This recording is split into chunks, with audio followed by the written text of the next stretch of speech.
Mheshimiwa Tauhida Kassim Gallos, swali la nyongeza. Asante Mheshimiwa Spika. Nishukuru kwa majibu mazuri ya serikali. Naomba kuuliza maswali mawili ya nyongeza. Pamoja na jitihada kubwa inayofanywa na serikali, lakini bado inaonekana changamoto ipo. Je, serikali haifikirii kwa kuja na mpango mahususi ili kuzifanya taka hizo kwa fursa kwa vijana? Swali langu la pili, je, serikali ina mpango gani kuweza kuendelea kutoa elimu kwa wananchi kutambua kwa kina vipi vifungashio vinavyoruhusiwa na vipi visivyoruhusiwa? Asante Mheshimiwa Spika.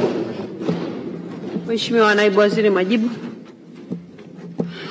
Mheshimiwa Spika, naomba kujibu masuala mawili ya Mheshimiwa Tauhida Kassim Gallos, mbunge wa viti maalum kutoka Zanzibar.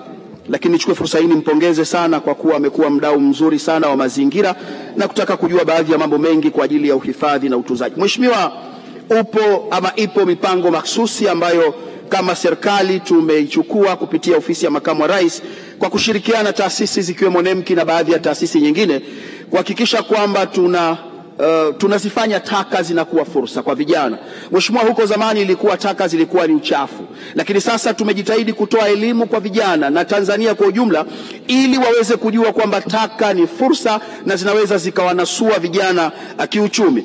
Lakini pia tumeanzisha kituo maalum cha kuchakata taka ili lengo na madhumuni vijana waende wakajifunze hapo na kuweza kupata taaluma. Lakini tumekuwa tunaanza kutoa vibali at least vya kukusanya zile taka, hasa taka za plastiki. Lakini iko miongozo mbalimbali tumeanzisha, ukiwemo mwongozo unaosema punguza, tumia tena, kwa maana kwamba reduce, reuse and recycle. Ili lengo na madhumuni chupa inayotupwa mtaani iweze kutumika tena baada ya kuchakatwa. Kwa hiyo ziko hatua ambazo tumezifanya, na sio taka za plastiki tu. Taka nyingi tumekuwa tunazifanya zinakuwa fursa na zinaleta tija kwa vijana.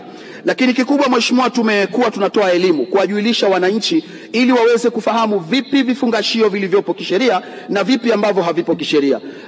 Tumekuwa tunawaelimisha kupitia task force maalum umeundwa, lakini NEMKI kupitia kanda zetu maalum ambazo zipo nchi nzima. Huko nako tunatoa taaluma kuwaambia wananchi vifungashio ambavyo vimeruhusiwa kisheria ni vile ambavyo vimethibitishwa kitaalamu hasa kupitia TBS, na vile ambavyo vitakuwa vina contact maalum ili hata vikienea mtaani tujue nani tunamkamata. Mheshimiwa, nakushukuru sana.